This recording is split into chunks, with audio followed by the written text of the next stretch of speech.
on the RAVE. Hello, ladies and gentlemen of the wonderful internet. My name is Gav. I'm Addie. And you are tuned in once again to the On the RAVE podcast.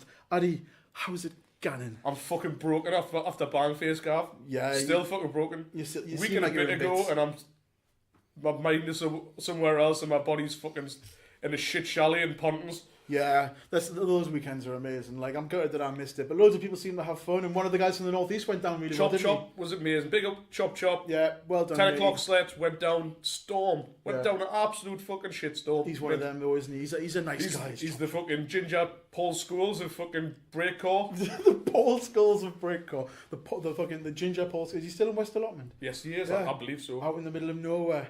Like a little lovely, wonderful Wonderful hub. A hub of ginger breakcore. Delicious. So apart from that, how are you feeling? Fragile, but I'm getting over it. We've got Res coming up, so I've got to suck it up. Yeah, Res is just a couple of weeks away. If you haven't got your tickets, you're probably fucked. You're probably fucked. I know there's there's a lot on the internet. No. Just have a look on Facebook. Yeah, someone's selling one people every day. Yeah, there's people selling them on Facebook. You can get a hold of them from there. I don't think you'll get any from the Res site, but Res is going to be amazing. Yes. We are Lineup's way too good to be miss. Like, we've got special plans in line. Hopefully, we'll have something coming from Res for you. Watch this space and all that jazz. Aye. One would suppose. We've just come away from Basement Snacks, haven't we? we'll have. We've been to see our sponsor. We've had some delicious coffee. I had a curry pie. We had a curry pie and I had some mushrooms on toast. It was lush. It was really banging. Thank you very much, Dons, for Cheers, Dons. yeah, she's a wonderful sponsor. And Basement Snacks, just everyone get yourselves in there. And Remember. remember, if you shout when you go in there, On the rave at Don's behind the counter, she'll give you 10% off your goods. Fucking everyone's a winner. Yeah, that's it. Go and enjoy some coffee. She recommended oat milk today, didn't she? Yeah, it was nice. I thoroughly enjoyed it. Well, seeing as we've waffled on a little bit, shall we get on with what we normally do at the start of these podcasts? Yes, let's do it, Gav. Yeah, so a little bit of Ravers Choice. Back to the normal proceeding for Ravers Choice this time out after our lovely little dedication to the Prodigy. Hope everyone enjoyed the extra long podcast last time out. 2.5 hours. Yeah, we didn't know it was going to be 2.5 hours when we started out, did we? No, we didn't. But it was. Yeah, but it was fun. So, Annie, who's won Ravers Choice this week? Stewie Robs this week. Ah, I Mr. thought- RTA. Yeah, I thought we'd go with something Res based, with it being Res just round the corner, innit? Yeah, Andy's a lovely guy. And he is. It's Comedy Stew. Check him out. He probably doesn't do that much comedy anymore with him having children and works and that. Yeah, but the band looks adorable and all those little Adidas Star Wars tracksuits. Does. Yeah. He does. Mint. So what track has he selected? It's Bass X Hardcore Disco Remix. There we go. So let's go with a bit of Bass X.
Raver's Choice. That was a bit of Base X, he says correctly. Thank you very much, Stu, for getting in touch. And remember, everyone, that we are going to start reading out people's names. If you're posting comments somewhere, if you're posting anything about where, let me know. Tag where. Give a 5-star review, you motherfuckers. Yeah, get on iTunes. Even if you write the pair of them are arseholes on iTunes, but you give them 5 stars. Good chance I will be. Yeah. But let's just keep up with it. And while we're at it, I'll remind everyone that you can catch us on Twitter at On The Rave. You can catch us on Facebook at On The Rave. You can catch us on YouTube, youtube.com/On The Rave.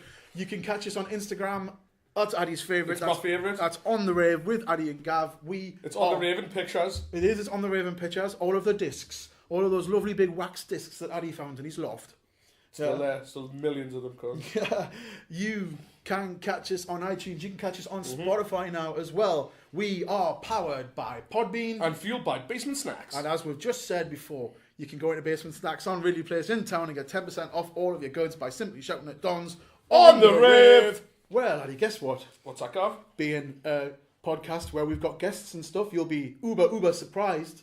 Is it another guest? It's another guest. Who is it this time? Well, sat across the room from us, we're recording inside Northumbria University this time round, so if the room sounds a little bit different from the On The Rave studio, or my bedroom, as we'll call it, I have to excuse the sound. But across from me is DJ Subnote, or Connor. Connor, how's it going? Very well, mate. Very well indeed. Nice to have you here. Yeah. Thank you very much. It's good to be here. Yeah, we've been trying for a while to get Connor on. Connor's a local lad who does the DJing and he makes his own music and stuff, so he's a show-in for a podcast like this, aren't you, young'un? I love it, mate. I love all the podcasts, man. I love to be here. Mint, good. So, let's start the way we always start. Tell a little bit about yourself. So what do you do? I mean, I've just told everyone you're DJ and you produce. How can they find you? What's your crack? My crack is, I've been doing it since I was about 14 years old, and I started producing at about 16. I had my first record out at about 17, which got about 30,000 views on YouTube.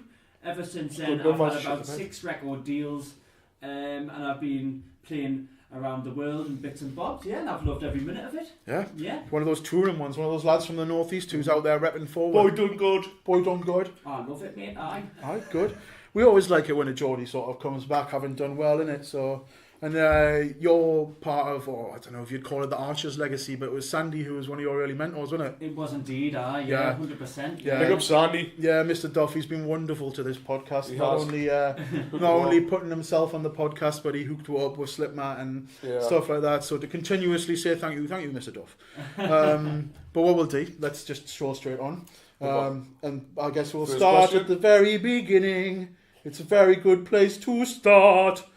Or something. Aye. Early influences. So, who played the music in the house? Mother, really, normally. Mother. Radio, or? It was CDs. CDs, remember them? Just a boot. We're used to dealing in tapes, yeah. We're doing right. We're normally tape talk. Tape talk with Addie and Gav. So that's our other podcast. Yeah, tape talk. Rave tape talk. Rave tape talk. There we go. We'll just when someone digs out a box of them out of their attic, we'll just go around and thumb through them with our big pens, fast forwarding through the bits. So what sort of thing was Mother playing? Mostly loads of dub and Thievery Corporation and bits and bobs like that. Oh, nice. That's a well different start. Yeah, I grew up around that whole sort of dub influence, Celtic influence sort of thing, festival sort of vibe when I was younger, which was excellent for me. I absolutely loved it. Yeah, that sounds like a well interesting start of music. Like better than us. Yeah, it is better than both of us. Like, so can't complain. It's not quite. Got repeat already. Yeah, that's it. It's not quite Slipmat starting DJing at like what, a year and a half. Yeah. I reckon he was a year and a half old when he was doing a turntablist. But that's a nice start in the music. Like, so opposed from that, what else was she playing? Did you have was the radio playing in the house? Or? You know what? Like, she'd always play sort of like Olive and stuff like that. You know, a bit of 90s breakbeat. It was either nice. That's what you want, like, isn't it? Indeed, it was either 90s breakbeat, dub, sort of jungle, reggae, or a bit of Dido. You know what I mean? So a bit of everything, like. You know what I mean? Yeah, that goes from the sublime to the dire, doesn't it? Every facet of the spectrum. Yeah, absolutely. Yeah. So which of those, which of that sort of stuff that you played has had the most influence on you, do you think? Probably the dub, really. Yeah. So I was going for Dido. Yeah. Yeah? Well, I'd say it. I like a bit of Dido, you know? Bit of chill out Dido. Not wrong with that, man. Not wrong with a bit of chiller, but I don't know about dildo. But I don't know. She did that one song with Eminem that was crap. It's terrible. Oh, that was awful, mate. Yeah, I'm not a lying, fan it of was total garbage. I'm not a fan of that one. I like the video. I like the story they tell. I like watching it. I don't like listening to it. Yeah, it's shite, mate. Don't know. It's the thing with Eminem, man. He just got crap after the first album. Yeah. So it's just Dido's brother was banging though. Dido's brother. Yeah. Who's Dido's brother? Rollo from. It used to be like when I was first coming in. It's like there was a record called Rollo Goes Camping. Class record. Yeah, really good record. I feel a bit lost. I'm not quite sure I know. I'm When you really said sad. Rolo, I thought you were taking the piss. I was No, going to no. say, who's on backing vocals? Fucking Toblerone. Well, that's so. He's part of Faithless. He does did the music for Faithless. Right. Oh, there we that's go. cool, like. Yeah, I did not know that. So Yeah. she's got much better Fact connections of than the before. day. There we go. We're full of facts. See, here. that's why I'm here. There you go. Just said it. Your expert analysis, man. Yeah. Yeah. He remembers things from before we were able to have memories. Yeah. So, Right, yeah. Just. so when we're talking about all these tracks, is there one track that she was listening to that might have stood out a little bit more than others that we can play for people? Yeah, Sweet Tides by Thievery Corporation. It's a massive chill out ambient vibe, gorgeous track. Yeah. Yeah, Right. amazing. Cool. Well, let's rock it and let's get it on. So here's a bit of chill out to start, well, to calm you down after the hardcore. After the errands. hardcore disco. Here's a bit of chill out to calm me back down. So everyone just take a moment, chill out, and relax to the song.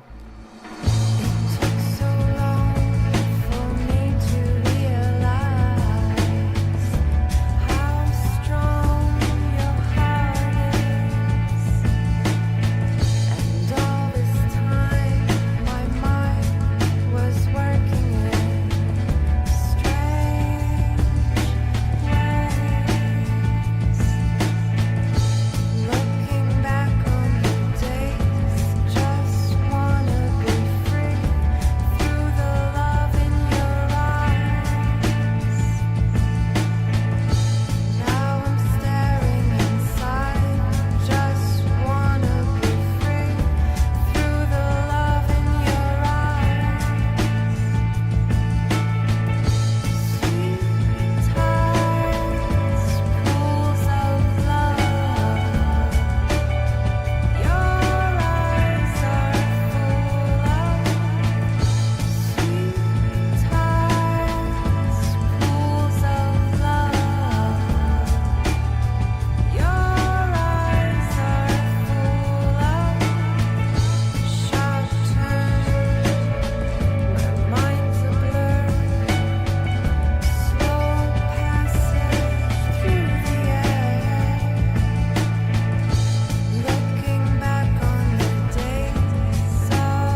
and that was Sweet Tides by Thievery Corporation. Amazing. And that was Yeah, the lovely. Influences track played out, and that was a lovely bit of chill out for everyone on the podcast. So it's nice to have something a bit of a different pace in it, Addy. It's lovely.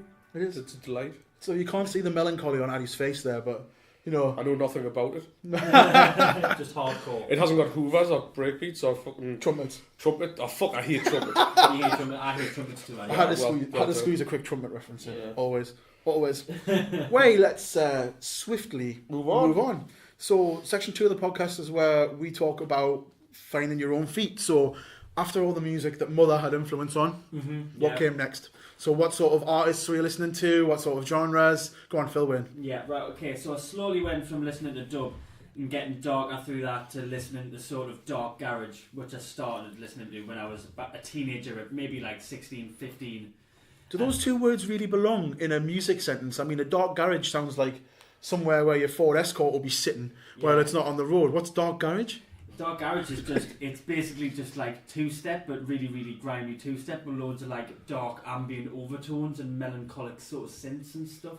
Right down my street, like, to be honest with you. Okay, and that was sort of the starting point of my whole musical journey, really. Right, so is this like the sort of stuff that you produce as well? This has a massive influence on the stuff I produce. Good. And also, yeah, pretty much. Yeah, spotty dog. And what other, like, which sort of artists were sort of highlighted in that? Massively Burial at the time, got his signature tattooed on my arm. Absolutely love him just because his stuff was just moving for years, you know, growing up as a teen, like it was sort of like happy but sad, like, and it was just amazing. If you haven't listened to it, you need to listen to it. It's just crazy good. I don't mind a bit of Burial. I got quite into Burial back at the back end of the Rollies for Mice days, when the first set started getting, I think we discussed this last time, the first set started getting played as like dubstep sets and something a bit more ambient, took away the old school, but you take a couple of the artists home, and Burial was one of the ones I took home all the way back then. Yeah, can't say that I still listen these days, but he's just brought some recent stuff out and it's fire, like fire. All right, incorporate like 90s hardcore and like psytrance and everything into his music now. You'd love it, man. It's sick. Fucking something else that we'll have to listen to and Gav. So, yeah, that's it. Gonna have to get me lugs back out. You see, it's not just yous that are learning, listeners. We're learning as well. You can't teach an old rave on new tricks or new licks. Something along those lines. In any case. Pingers. So is anything?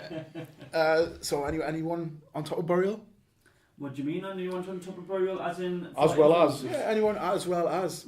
God, there's loads. Yeah, early Scream, Digital Mystics, early dubstep stuff, all that. Anti-Wardrobe, Digital Mystic, huge track, Benga. Yeah. Everything dark, grimy, garagey. That's sort of like the mid early sort of dubstep vibe. Sort of the early dubstep vibe, really. Before it sort of went to America and got, in my opinion, shit. Yeah, dubstep. That's all music does. Go to America and just get shit. Shit. Totally shit. Sorry, Americans. No, mate, 11%.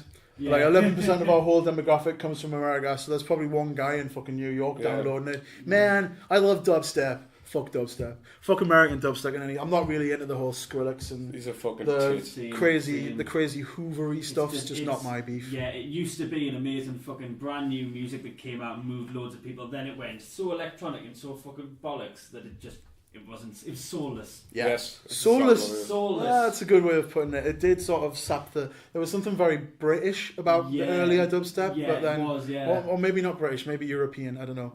But like, just it lost its identity a bit when the States took it over. Just like soccer. Just like soccer, they're butchering everything that we make. Our language. Fortunately for our soccer, theirs is shit. So. Yeah. That's it. So we'll just steal their best players and then just like top player in the MLS, Geordie Boy. What he is now in any case. So of all this Burial stuff that you were listening to, is there a track that you'd like everyone to listen to? Yeah. Pirates is my track of choice for Burial because it really captures his essence of like his original dark garage vibe. Like Pirates is one of the ones I actually do know, so I'm quite surprised. There we go. There you are. But that was on one of the earlier albums, isn't it? One of his first early tracks. It was, yeah. Used to have that on my PS3 because the album was quite. the album was quite floaty and it was a good one to go to bed to. Aye. Because you could get because that's the same album that had like Archangel and stuff on, isn't it? It was before that, I think. It's like, oh, I'm talking shite. Yeah. I'm talking shite yet again. I'm not totally sure though, so you might not be talking shite. All I know is it's a banger. Right. Sound. Well, why don't we let the audience judge for themselves? Yes. This is Burial and the track is Pirates. Who are.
And there you have it. That was Burial, and that was Pirates, and that was Wicked. It's a bit of a nostalgia trip for me. But Addy, guess what? What? It's a 2-in-1. So for this section, this is where Connor's chose to play his wild card. And I believe we're in for a double dose of Burial. We are indeed. Was he that much of an early influence on you? Unbelievable, yes. Yeah. Indeed, yeah. What was it about Burial that stood out? Just his manipulation of his vocals and his drums. He did nothing in time, and it was just all amazing stuff. Yeah, lots of it is a bit sporadic, isn't it? 100%. Like, it's quite calm but sporadic. Yeah. If you know what I mean. It's like dark, but makes you comfortable with it. Like, you know what I mean? He had an interview where he said it's like going into a warm shop with a light on and then having to walk back out in the rain, and he like literally makes you glow for 2 seconds with a vocal and then just takes you back out into the rain. Like, Such a nice way to put it. It is. It's a nice description, isn't it? Mm-hmm. The good imagery. Sometimes the music lacks a little bit of that, but that's yeah. So which Burial track is it we're going to play for your wild card then? Well, it's going to be Archangel, of course. Bloody hell! Have I foreshadowed that by mentioning the track accidentally? Yeah. I love this track, and I love this album in particular. It's Hyperdub. That's correct. Yeah. As I say, this is the one that I had on my PS3. I think I got it off Ali. There's a good chance for it. Big up Ali. Yeah, Hairy bastard. Yeah, he's got a lot of hair. He'll be back in tune soon. Be back in tune soon. I can't wait to have you back home, son.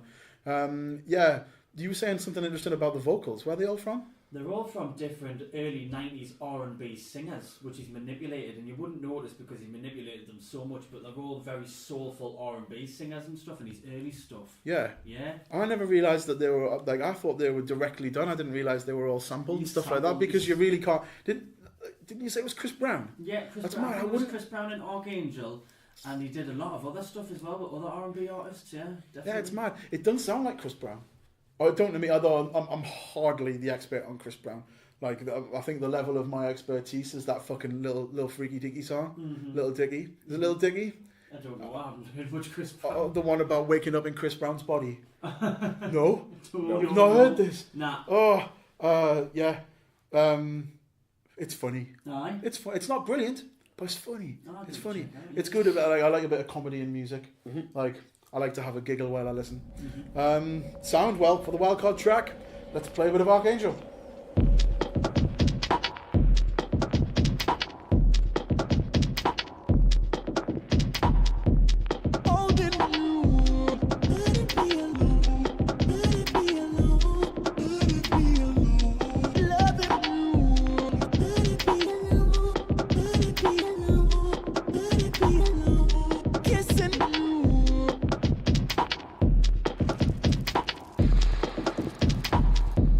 Hold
there we go. That was a double dose of Burial. First up we had Pirates, then we had Archangel, Angel. which is Spotty Dog and all Kush with me. So, let's roll into the next section of the podcast. First rave memories. So, with you being a whippersnapper compared to us two old men, would imagine you'd probably actually have some decent memories of your first rave. Do you remember the first rave you went to?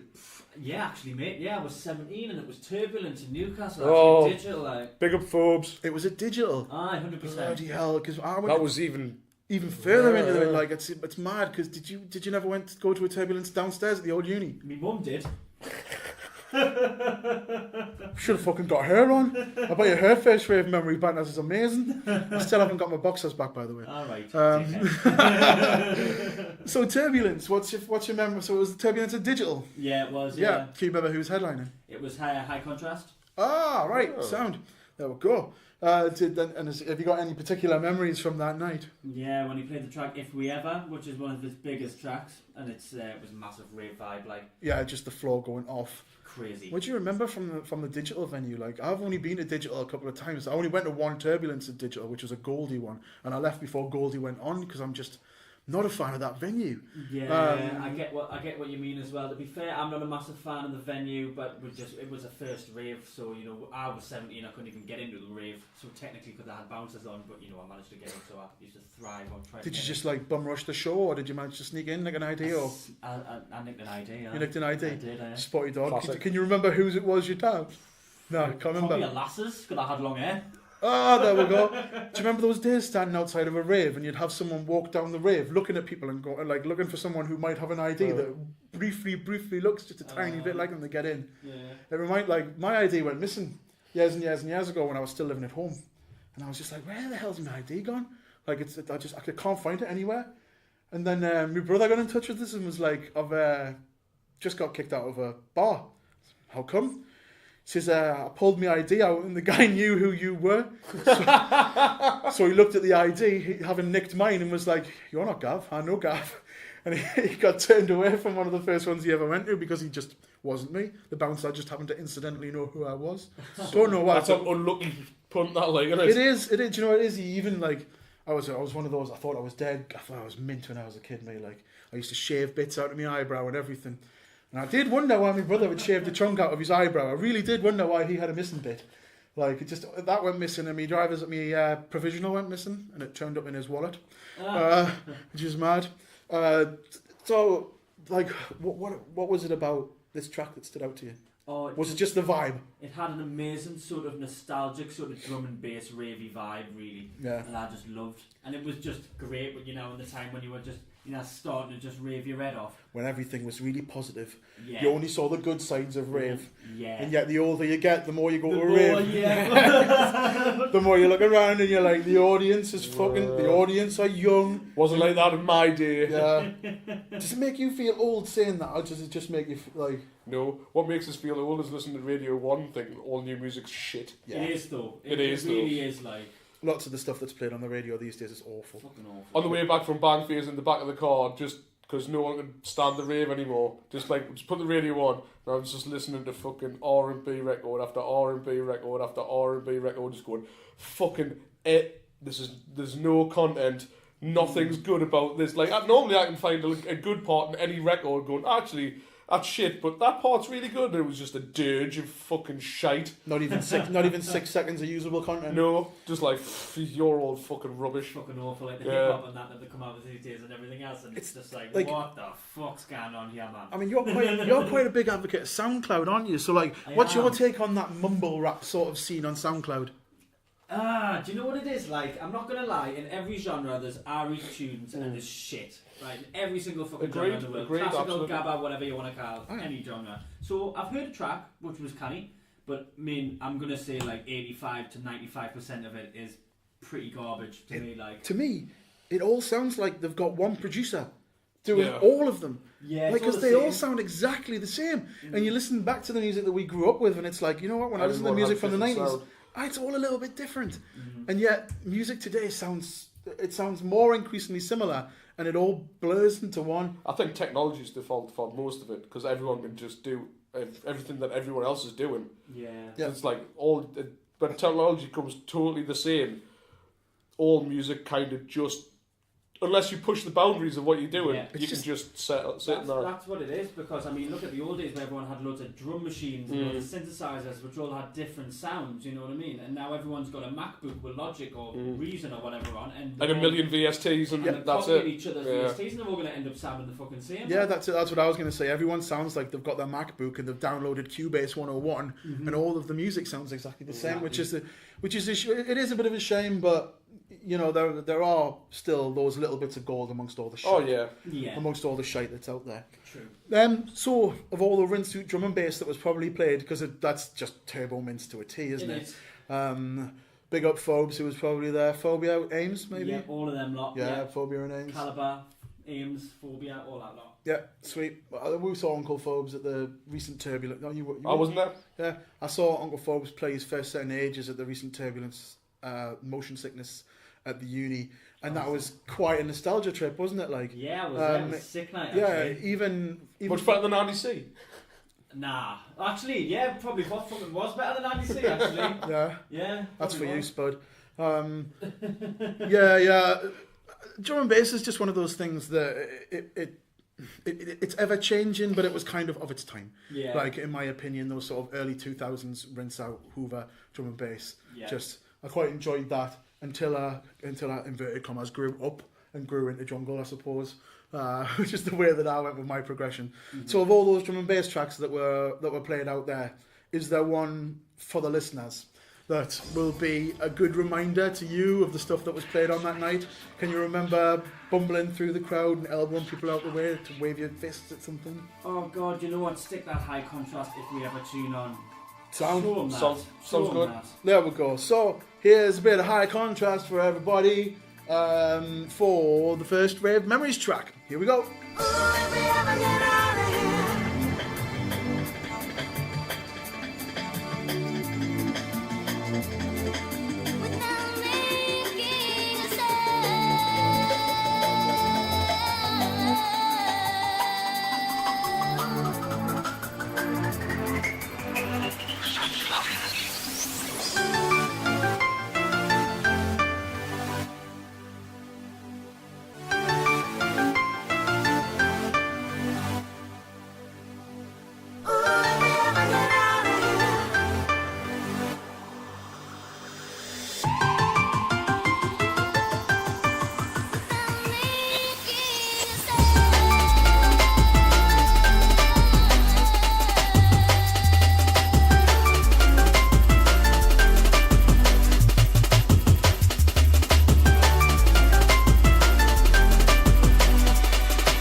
Spaceless and timeless and such loveliness.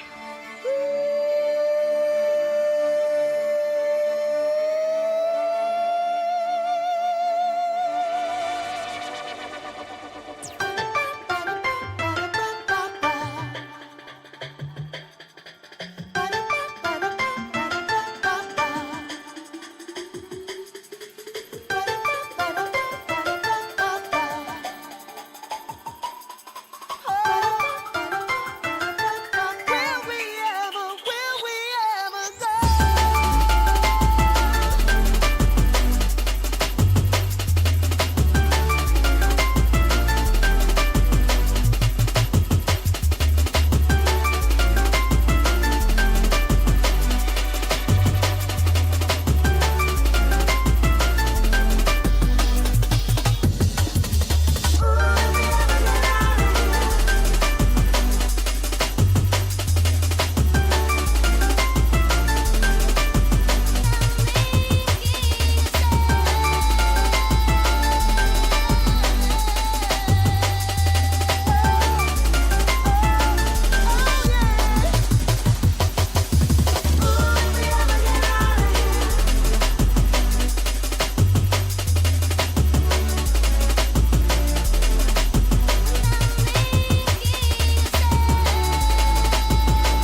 a bit of rinse-out drum and bass to get the fucking sweat Classics. going.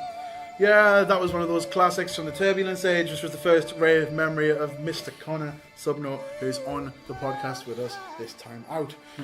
Section 4, I suppose. Festival fevers. Yeah, so I know you like a little bit of festival. What do you like about festivals, mate? I just love getting grotty me for about 4 days and dancing my head off and not sleeping much. Yeah, well, that's pretty much my experience of festivals. Like, Yes. I think I've only been to one where I slept well, and that was the Bangface where I slept from the Saturday to the Monday. And then that's when the rave was. Yeah. I'm going out the rave. So Oh shit, we're going on the rave. I'm going to Gav. go and watch AFX Twin. Gav, you've been asleep for fucking 30 You hours. missed the FX Twin, that was last night. Yeah. Slept for a full 30 hours. That's what you get for hitchhiking your way to the festival, I suppose. 100%. So, festival fever then. Yeah. Yeah. Love festivals. I mean, my favourite ones are the small hippie ones you get in the woods. Right. 100%. Sounds great. And Yeah. I've been to loads of different ones. I've been to European ones, I've been to Dimensions, I've been to techno parties and everything else, but you never get anything like a British crusty festival in the woods. Aye. Like a bit of a crusty festival in the woods. Like, what's that? What's the one where there's a stage in the woods? Beat Herder. You've done Beat Herder? I haven't been yet, but No. I'm going this year. Ah, well, there you go. I am indeed. Is that on the list for this summer, is it? It is. Is there anything else on the list this summer? Yes, I've got Junction 2, which is a massive big dirty techno festival under a bridge in London.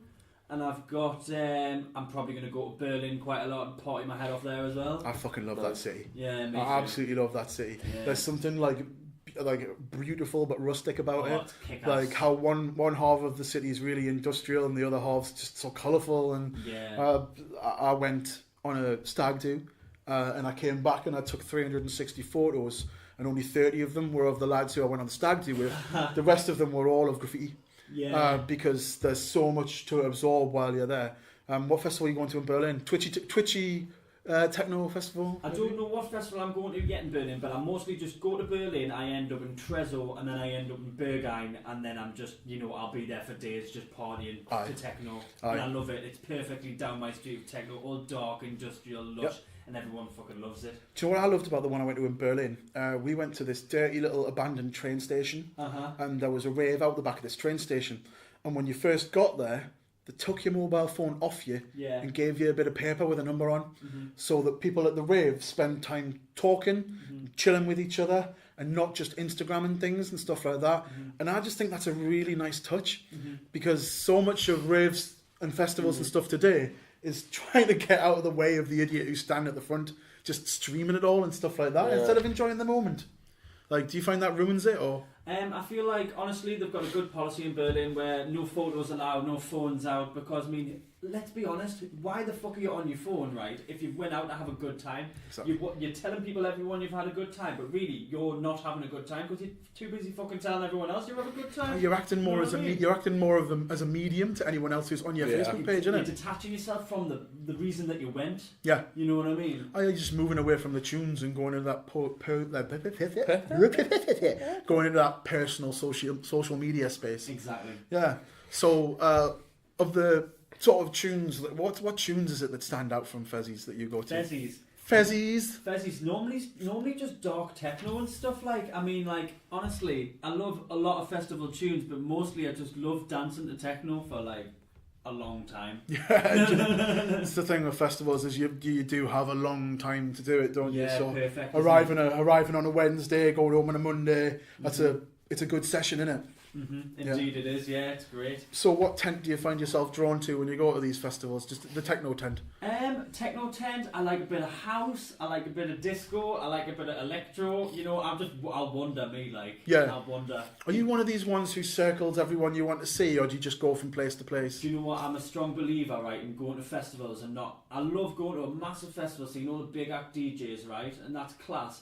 But I love going to festivals where I don't know one DJ because it's just equal. You're going to have a wicked time and you don't have to go, we're going to miss him. Fuck that. You know what I mean? Just wander. Have a good dance. You've done your job. That's you know it. What I mean?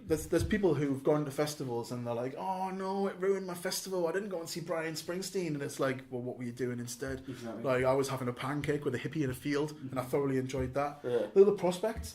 Like, we often go to the prospect raids in Nottingham, fucking Rotterdam.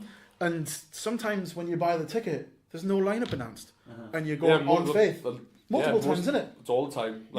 it pretty much sells out early birds before anything's been announced. Bangface is the same. Yeah, that's it. You don't like. Sometimes you can just go to the festival for the vibe, and the vibes are loads better than the ones that you've circled. I mean, there's nothing wrong with being a Twitch head and circling names and stuff like that. Yeah. I went out of my way to go and see Brian Wilson when I was at a Glastonbury because it's Brian Wilson, you know what I mean? Yeah. Or going to Glade and like making sure we saw Igo. I remember the whole Glade where we were like on the Sunday, got to go see Igo. It's going to be the best thing you see all weekend. Yeah. And then you fell asleep against. You fell asleep, stood up straight, leaned against a tent pole, like with the hardest industrial Dutch gabber ever. And here he was like asleep against this thing, and then waking up and go, waving his arm, and then go back to sleep, like at the front of the rave. I think that's some of the joys of a festival, though. I went to Glade Festival and fell asleep. It's alright.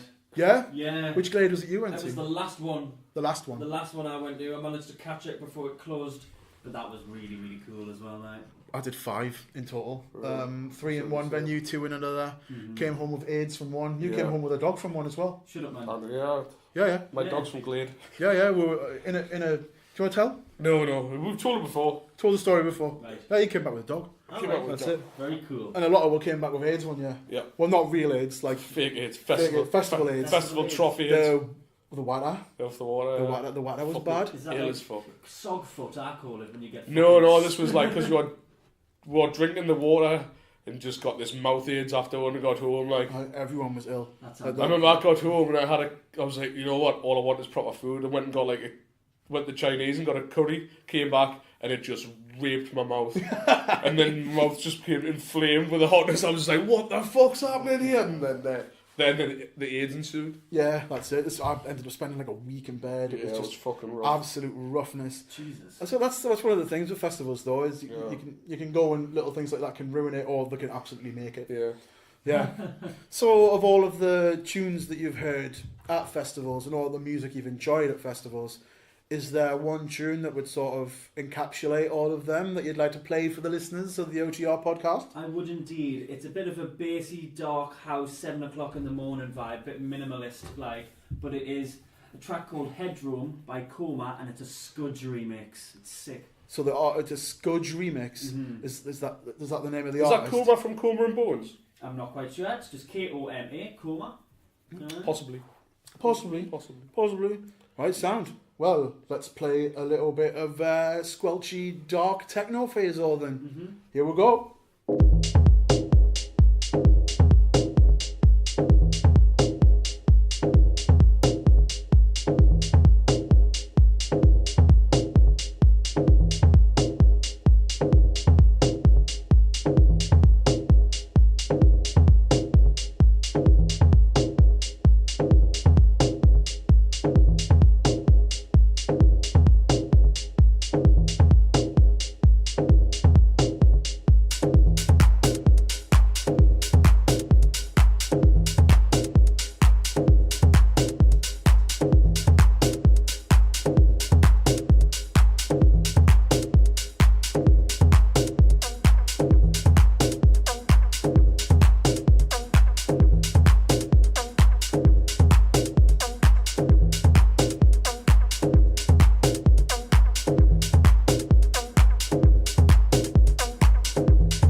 There we go. That was Headroom, the Scourge remix by Coma, and that was interesting. It was. It was. Nice. I like it. Yeah, sweet. So we'll stroll on. Section 5 of the podcast is where we talk about shared discoveries. So first off, you got anything coming up you'd like to share with anyone? You got any gigs booked? I haven't got any gigs booked at the moment because I'm focusing on new EPs and releasing a new alias actually at the moment. Oh, you're not going to be But Subnote. I'm not going to let anyone know about this, so this is top secret Oh. shit. It's not going to be. You're not going to let her. No. Oh, do you know what it is? We thought we had the inside scoop. Sorry guys. You think that Next time 100%. when he's got something new coming up, we'll post it and share it we'll with let you everyone. know. Yeah. We'll let you all know, because bless him, he's a lovely lad. Cool. So you've got a whole new bit coming out. You've already got your own tunes on your own SoundCloud. How can people find you on SoundCloud? You can find me on SoundCloud, www.soundcloud.com/subnote, SUBNOTE. There you go. And you can catch all of Connor's bits and pieces he's been producing up there. We've actually played one of your tunes, not on the podcast, but I played it in a documentary that I made. And Boys Got Talent is all I'm going to say. Might not be everyone's cup of tea, but you should Check them out, you never know. That's what I was just about to say. Give it a lugful because you never know what's going to be good for you. So, by the way, shared discoveries. Are there any artists out there that you think people should be listening to who maybe don't get the notoriety they deserve? Yeah, me. You. Wow, there you go. Shortest section of the podcast ever. Section 6. No, 100%. Yeah. I've just released a track on Hate, by the way, which is a massive techno YouTube channel. So check that out. It's called Chaos Code.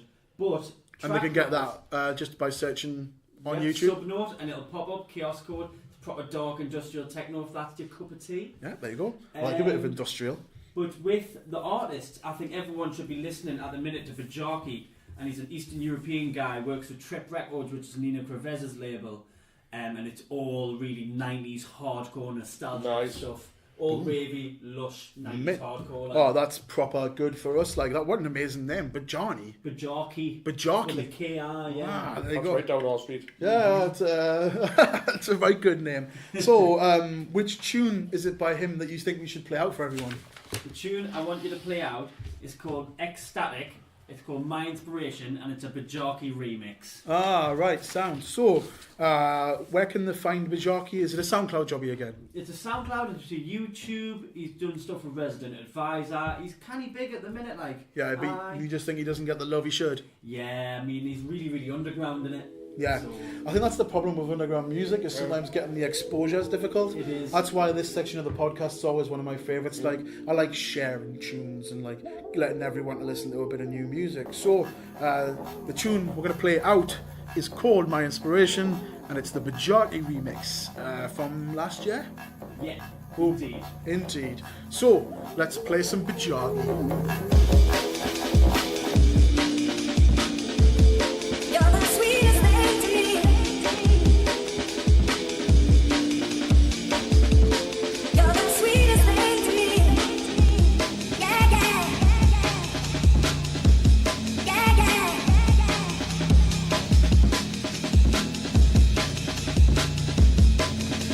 Sweetest thing to me.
have it. It'd be lovely as a start, like. Yeah, we like a little bit of breakbeat. It's got that proper 90s sound, haven't it?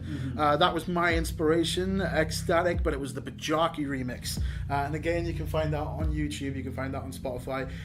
All providers. All of those little web spaces. But go and dig out some new music, everyone. That was recommended by Connor. And that was for Section 5, the Shared Discovery. But we've reached the moment in the podcast, Section 6. It's my turn. It's where I ask Addie to set the scene. Right, Connor.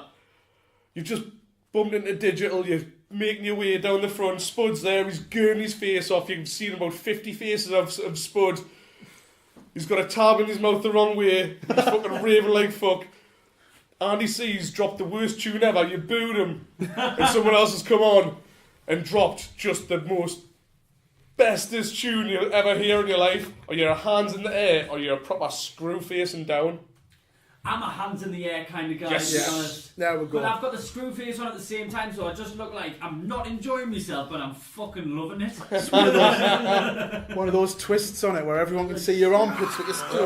Like pounding the fucking ceiling and shit, you know what I mean? Yeah, proper gabba punch. Yeah. Yeah. We like a bit of an arm in the air. I mean, there's nothing wrong with a screw face, you know, that like it's a you know, music can be a miserable person's game. Can be. But it can also be ecstatic and wonderful. It can. Yeah, you're right. So what sort of tunes is it that make you fling your little arms up? Just like industrial, innit? Hardcore techno, really, like. Yeah. Yeah, 100%. Is that the ones that get you? Fucking love it. Yeah. Yeah. So like that sort of big, crunchy industrial sound? Yeah, massive like Rotterdam, Berlin sound, like just really, really mechanic, really, really dark. Darker the better, poundy as fuck. Yeah. 7 hours in a dark club, eyes closed, just fucking like that, basically pounding the ceiling, you know what I mean? How do you know if you've got your arms up or if you're screw faced and you've got your eyes closed? By the end of it. That's it. A bit of both. Right, okay, sound. Yeah, I mean, the arms in the air thing is... That's very much... It's us. It is. It's us. Yeah. We'll add you to the list. I haven't got my list with us. No. You will? I finally wrote it down, Eddie. Have you? Yeah, I finally went through and I wrote them all down. Man. And then the first podcast we do after I wrote them all down, we're not even in the right room. But never mind at all. So, is there any like artist in particular whose tunes always make you flow up, or is it just anything industrial? Do you know, like, recently I went to go and see Randomer? Yes, I was there. What a night that was. Fucking banging. Randomer, yeah. Just sounds like people who fucking got into your chalet at a bang face. That was me last That week. was him being the Randomer. Just bursting into people's chalets shouting. Hopefully shouting on the rave. Yeah, most of the time. Most of the time. Not that we're repetitive or anything like that. But yeah, 100%. We went to go see Randomer, and that was fucking unbelievable industrial, great techno all night long. You know what I mean? It was kick-ass. When It was an amazing night. I had such a fucking blast. Is that over at the Cobalt? Yeah, that was at Cobalt Studios in Newcastle. Great place to put on a party as well. You know what I mean? Yet to drag my arse into it, like I'm very, very much looking forward to their Myro night. That's going to be fucking awesome. Myro? Yeah, who's Mark Alcada paying from... Les Don likes to say Mark Alcada Panya. But apparently that's how you pronounce it. From PCP Records, who did all the original German hardcore. Cool. All that European it's his first time in the city ever, and he's an absolute legend. Can't recommend it enough. Get your tickets. Right, I'll be there. A nice little inside track on the Cobalt from Addie there. Yeah, I've not took myself down to that. I've just not ended up at that venue recently. To be fair, I'm full on with uni at the minute, so it's difficult to create time for raving. Yeah. My raving happens on a bus backwards and forwards to fucking town, probably. Those few minutes down Shields Road. You got to do something to distract yourself when you're on Shields Road. The worst high street in the world? Apparently so, yeah. Really? It was in the Chronicle the other day, yeah. Apparently it's the worst high street in the world. UK? Jesus Christ. In the whole of the UK it was voted worst. We're fucking. You know, we're number one. Yeah? We're number one. Well, we are. To be fair, we are the number one podcast in Biker.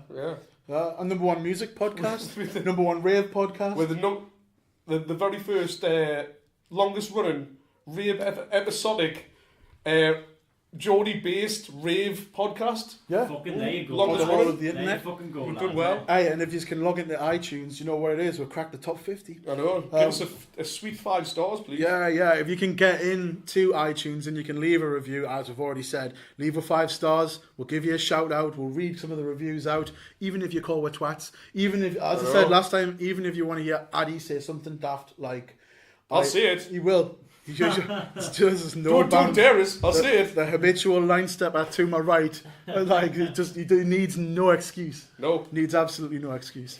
So back to the arms in the air banter. So of all of the industrial stuff and all of those tracks, is there one track that particularly gives you a fondness for exposing those armpits? Do you know what? I found this track when I was at Dimensions Festival on a beach early in the morning, and someone was playing it. Where's Dimensions? Dimensions in Croatia. It's the finishing this year, but it's electronic sort of techno and disco festival and everything else, which is great.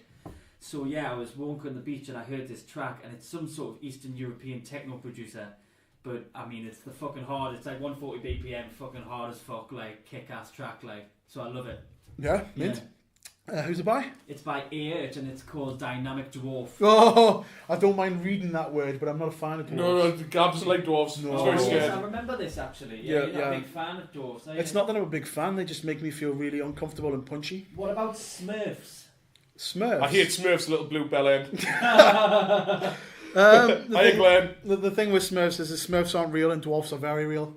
Yeah. Just since I've been young, I'll just you know what it is, for someone who stands 6'2" and weighs over 20 stone, they make me feel little. Yeah. And it makes me feel really uncomfortable, and I start to panic and sweat. So It's yeah, true. I've seen it. yeah, he's seen it. He tried like, yeah, it was a I send him fucking dwarf porn all the time. Yes. One of the lads used to send us one every year on my birthday. I get the same fucking picture of a guy lying comatose in a field and the dwarf about to shove a branch up his ass. Do you know what it is? It's one of those situations. If I know it's coming, I'm all right. Yeah. Like I like Warwick Davies. You know what I mean? I'm quite. When I know he's going to be in something, it's all right. It's the surprise thing at dwarfs that you don't like.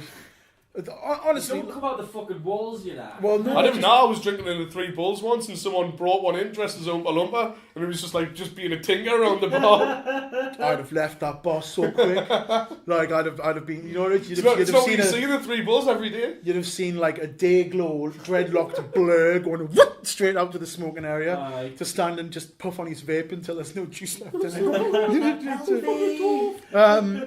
But to tie it all back in, this is Dynamic Dwarf, and it's by Aert. Get Into It.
next. That was the arms in the air moment, and That that was a dynamic dwarf. Banging like fuck. And again, that's 2016. Indeed. And that was a banging tune. So, the On the Rave podcast, we always like to do things a little bit differently. We have DJs on. DJs are often asked to play songs dedicated to people, but we're flipping that shit. And we're asking you if you'd like to dedicate a song to someone and who you'd like to dedicate it to. So, I understand we've got a special dedication inbound here. We have. My dedication, which is a special one, and this track was played at my mother's wedding last year when we had a massive Celtic wedding and everything, and I'm really going back to my roots here, away from the techno and the electronic, but I want to recommend the track Head Mix Collective, Job Creation, to my mother. Didn't you drop them? That was another one that you name dropped in the start of the podcast, wasn't it? Head Mix Collective? Yeah. Well, a Thievy Corporation, maybe. There's just so many of them. I know. So many of them. So many. What is it about this tune that makes you want to dedicate it to your mum? Is it just that you played it at the funeral? I nearly said funeral. Fuck me.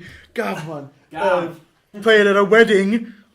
What makes me want to send this to me mum is because it's political. And it's Mother's Day at the weekend. It's Mother's Day at the weekend. There we go. Do you know what it is? Go, Couldn't have picked a better one. 3 days sharp. Answers on the ball here. Do you know what it is? You know what it is? You get home to your mum, right, and you be like, "Mum, this year I didn't buy you a card. I dedicated this song to you on the podcast." There we go. You know what it is? It's better than a Tesco bottle of champagne. It is. Totally fucking Isn't it? is. It is. Yeah, it's well. You know what I mean? That way you can get away with just getting one of those Tesco extra value Mother's Day cards. Yeah. Which, like I said your name in a podcast. I'll just write it on the inside of the phone card. yeah, there you go. I said your name in a podcast. So, what we'll do, we normally get the person to introduce it and leave a nice little comment. So, would you like to introduce this and say, "Hello, ma'am, this song's for you"? Okay, I'll be like, Mum, this is the song you love. Remember all the fucking hippie times and your wedding was fantastic. Job Creation, Head Mix Collective, you know it's fucking lovely. There we go. No better way to get into it. So let's slide straight into the dedication. Let's get on with a little bit of Head Mix Collective.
there's now like a little bit of dedication, a couple of days shy of Mother's Day. You never know. Next time we'll Big up to all your mums. Yeah, Yo. big up to all the mammies out there, specifically the ones who like to rave and the one that. I nearly said fathered. I'm not doing well with my words today. I thought you were going to go down a milk roof there. I So thought you were once I gonna want to fuck. Well, after outing me as a granny shagger, we'll shift straight on. Sorry, Steffi. Sorry, yeah, she's not gonna like that. She's already doing that. Like, she got grey hair and she hates it. She hates it. I'm 10 years older and I haven't got a grey hair. I'm not going bald yet. And fuck me, she's just. Steffi, I'm even older and I haven't got a grey hair. There you go. Just to make you feel I love you, darling. Honestly. Let's roll on to section 8 and move away from awkwardly trying to save my relationship. Section 8 is the guilty pleasures section. Now, this is a bone of contention because so many times we have people come on and they'll just say, don't have a guilty pleasure in music. Yeah. But other people will quite happily admit one. Do you have many guilty pleasures in music? I've got a lot of guilty pleasures, full stop. Full stop. Well, I'll tell you what, then, let's not talk about music and just talk about a couple of the other bits. So what you got guilty pleasures about? Oh, What do you love that you hate people know that you love? Fucking a lot. Yeah. I don't know, really. It's, well, you know, music-wise, you know, people might think, I work in a bank, obviously. So, you know, people, Obviously. with your demeanour with me and your demeanour. industrial techno and your luggage sponsor. You're everything that Barclays screams out for when they're when they're looking at an application form, aren't you? So yeah, a bit of guilty pleasure with the techno vibe. You know, I love going to Berlin and getting really weird over there, as everyone does. Don't pretend you don't like it. Colourful. Yeah, exactly. Colourful. Let's just leave the guilty pleasures there. We'll talk about the music guilty pleasures, right? Yeah, let's go. Okay. So when it comes to music, what's your guilty pleasures? Do you know what? Like, I never used to be into massive hardcore, and every year I find myself getting more hardcore and more hardcore. It's creeping up on everyone. It fucking does. So Coming back in heavy at the minute, isn't it it? fucking is, Especially in techno. and I love it as well. You know, like even from techno, early house I used to listen to techno, and now I love breakcore to bits.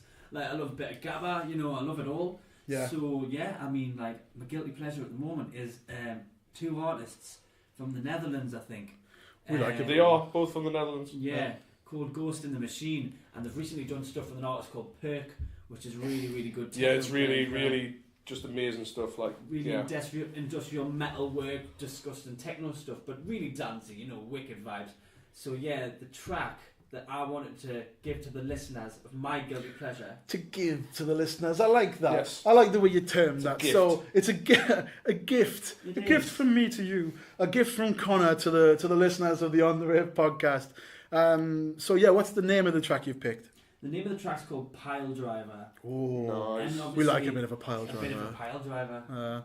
We like a bit of a pile driver. Band move in the WWE. It is. You see, joins up guilty pleasures, pile driver. Well, that's it. Wrestling's not a guilty pleasure of mine. Not I wear it on my arm. I'm currently wearing it on my tits.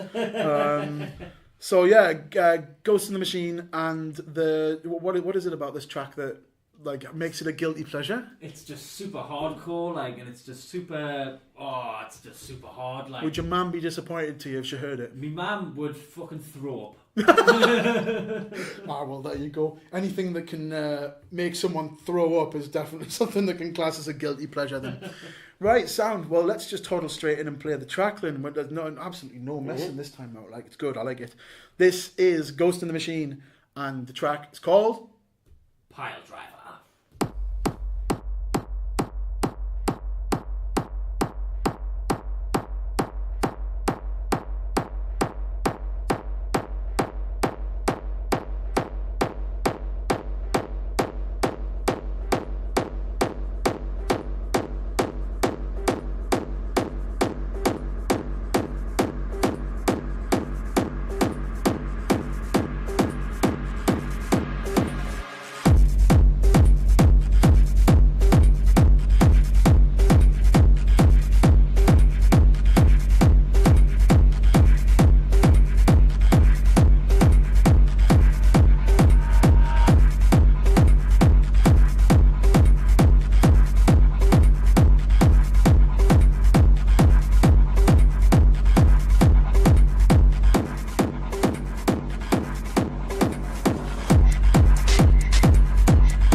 Well, by the way of guilty pleasures, I'd say that's a an fucking- absolute stonker. I love these artists anyways. Obviously, it's DJID from Outside the NC and one half of Mindustries, just big gabba and drum and bass DJs, and obviously absolute phenomenal producers. Just another collab from ID, because ID does loads of them, doesn't he? Yes. Because he's Outside Agency, he does his collabs with Hidden. Here's another guy who's just synonymous with that Dutch style. Yeah, and so Dutch I saw sound. I saw Bangface last week. He was just awesome. Yeah. Awesome.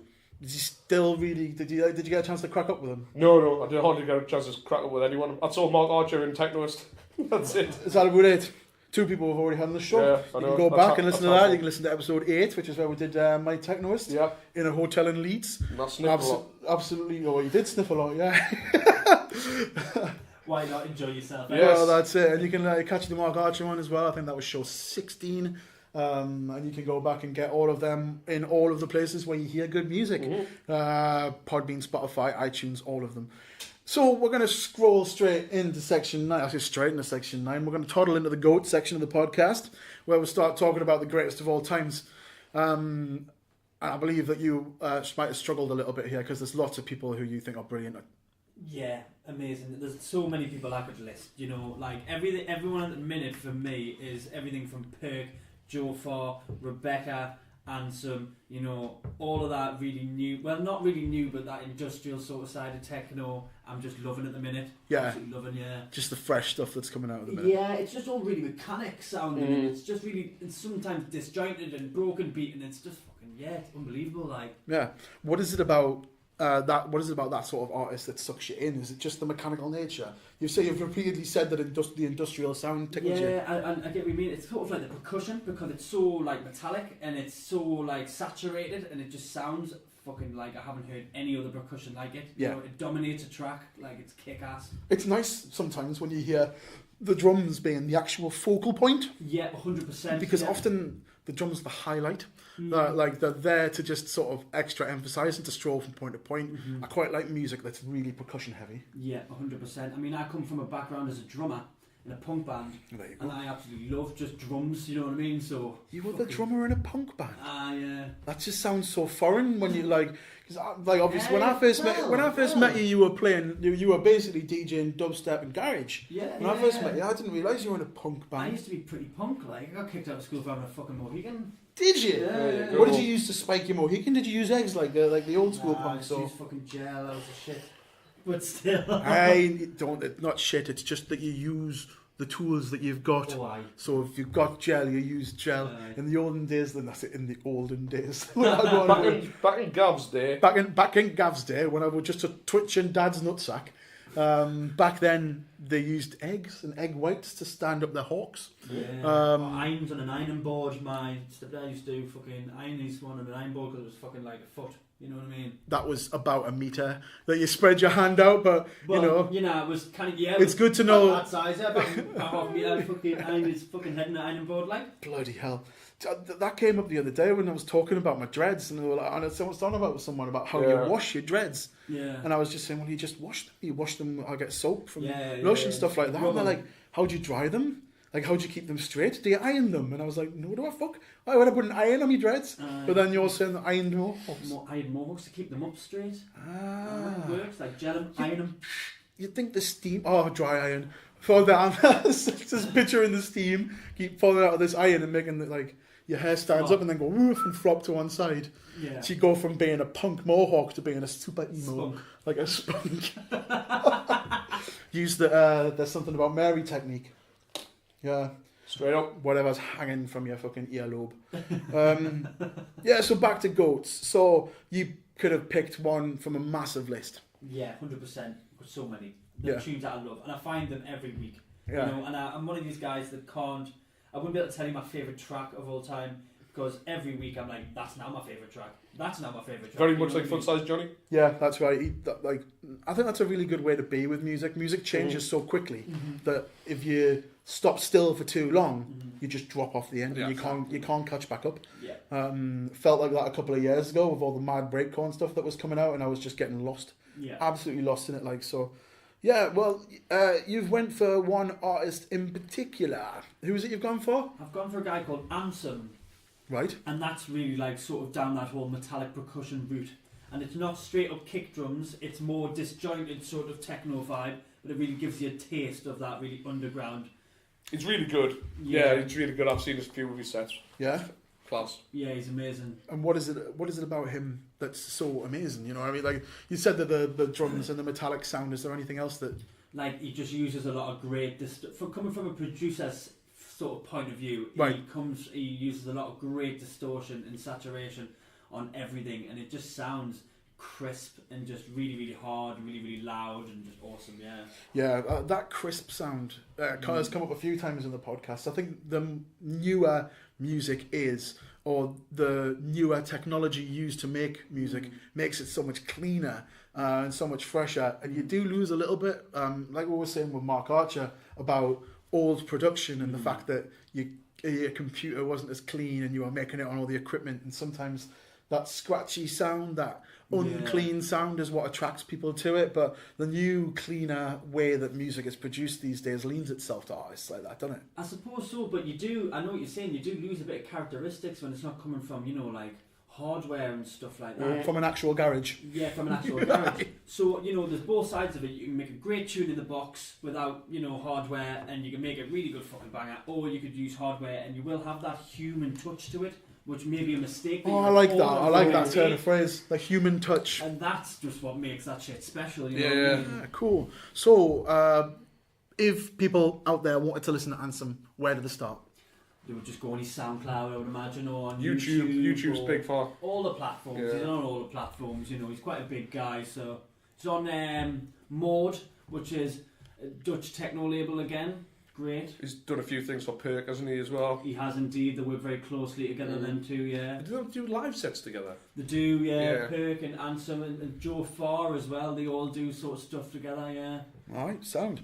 And if you had to boil all of the tracks down to one track that really showed you, would show our listeners why he is your GOAT, what is the go-to track? I'd say go look for his Penny and Pound EP, and the track is called Penny and Pound, and it's just ridiculous. Right, okay, cool. Lovely. Well, in for a penny and in for a pound. Let's listen to some Ansem. Indeed.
there we go. In for a penny, in for For a pound. pounding. In for a pounding. Addie's adding ings to things. We're back to the mills. Yeah, back to the mills. That was Ansem with Penny and Pound from the Penny and Pound EP, Correct. 2012, and that was the GOAT track played out It for was. Connor.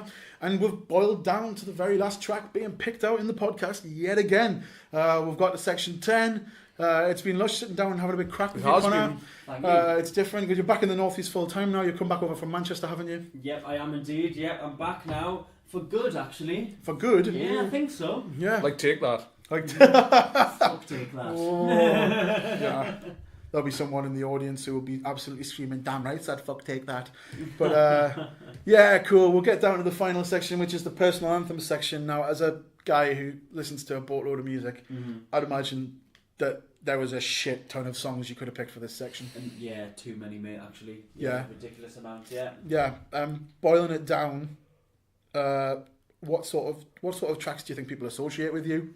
Do you know what? The sort of techno I make and stuff like that, I always try and keep like a minimal sort of ambient vibe, but still make it really, really pounding, like with the kick drum. So I like bringing a lot of like dark ambient coming from the burial background and bits and bobs like that, but also my raver stuff of keeping it hard. Yeah. So it's dark, nasty, but it's also got like an undertone of like space in it. Yeah, You know yeah. what I mean? Yeah, cool. That's sort of like, yeah, in the tunes that I've heard of yours, I can hear that because you do quite spacious intros and then you move into a more progressive sound as the way that I'd suggest it. And as we've said before, you can catch Connor on his SoundCloud.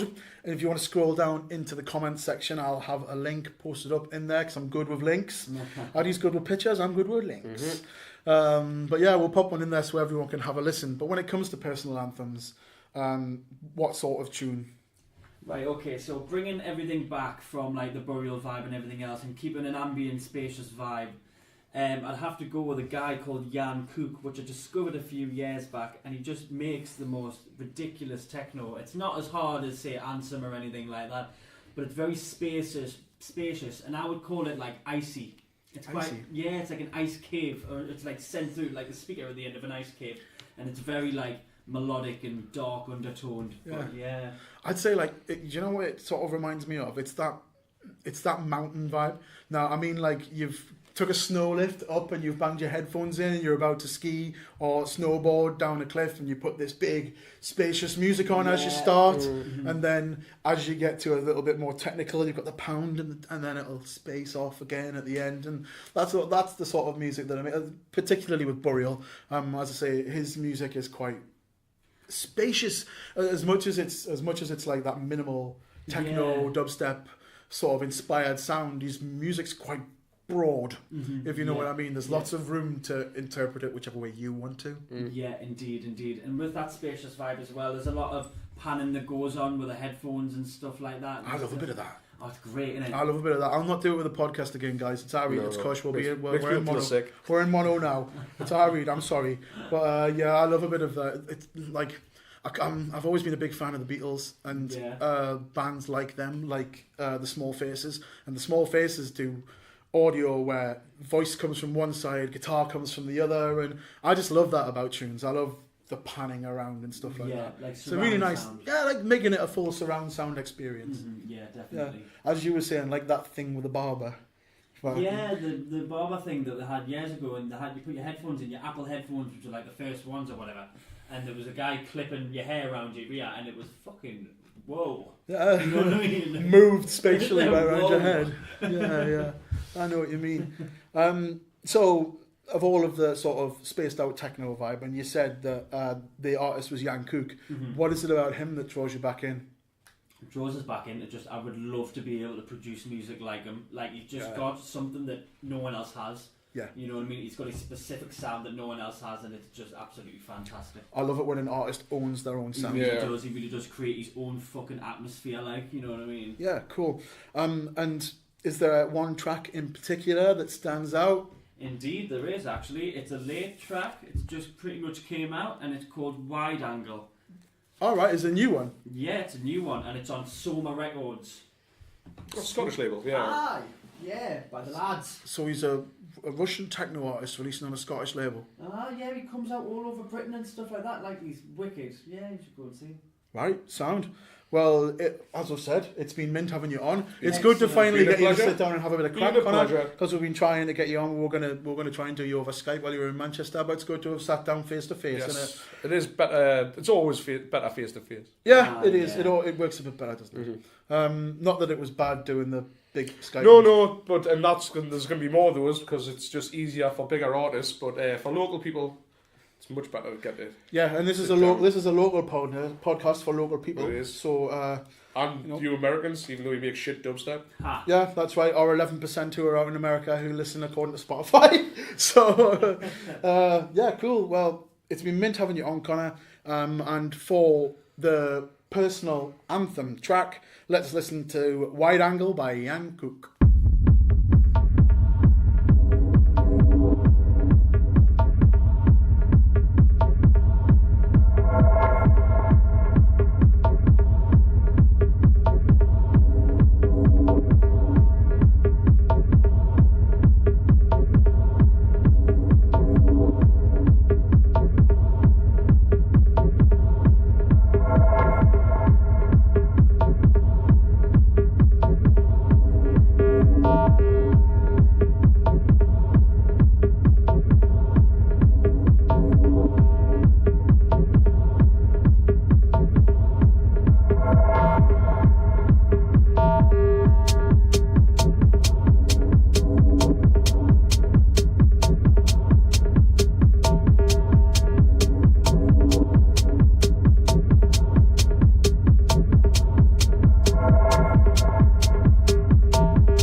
Ian, wasn't that just a wonderful conversation? It was lovely. Yeah. It's really nice to have a bit of different music on the podcast. I know people get sort of set in the mindset of us being a bit of a gabba and jungle banter. It's just that rave's not just rave. There's all sorts of music in this wonderful rave genre, isn't there? There is, yeah. It's not all just the It's techno not just gabba. Amons and 909s. There's all sorts of fucking shenanigans going on. Well, that's it. That's it. And after another successful podcast, we will just remind everyone one more time that you can catch us on Twitter at On The Rave. You can catch us on Facebook at On The Rave. You can catch us on YouTube, youtube.com On the rave. /On The Rave. You can catch us on Addie's favourite platform where he It's my posts favourite. pictures. Well, you'll get all the pictures on Instagram by searching for On The Rave with Addie and Gav. We are powered by Podbean. And fueled by basement snacks. And as we've said already multiple times, go and see Don's and have some coffee. It's really good crack. It's lush. Yeah, and you get 10% off by being one of our listeners. Isn't that really nice? It's lovely. It's fucking nice. I'm sorry if you're Lovely. outside of the UK. Oh, do you know the last No, it's their own fucking fault for being fucking foreigners. Well, I suppose If they just so. came to Newcastle, then they could still have 10% off. Yeah, we're really sorry I'm not about stopping them. We're really sorry about the last podcast being banned in Italy, and seemingly in Italy only. Thank you, Scooter. But you know, what can you do? And we've reached the end of yet another one of our shows. So it's time for Addie to don that big white jacket, spike his hair up, and belch repeatedly like some sort of Rick Sanchez, and pull on his science pants. I'm bringing some old school signs today. Yeah. And with it being res again, I'm res heavy this week. That's the flavour of the week, So isn't it? I've been catching up, and I've just thought I was going to pick one artist that was on, Yeah. and I went out to and fro with the science. I jiggled my testicles around. Your and testicles or your test tubes? Both. Both. And then I came up with, obviously, there was only one choice, and it was the Rhythmic State, Soap on a Rope. A bit of soap on the rope to everyone. So, thanks very much for listening. I have been the Glorious Gav, I'm Addie. and it is time to officially say that we are Off the And rave. now for my next number, I'd like to return to the classics. Perhaps the most famous classic in all the world of music.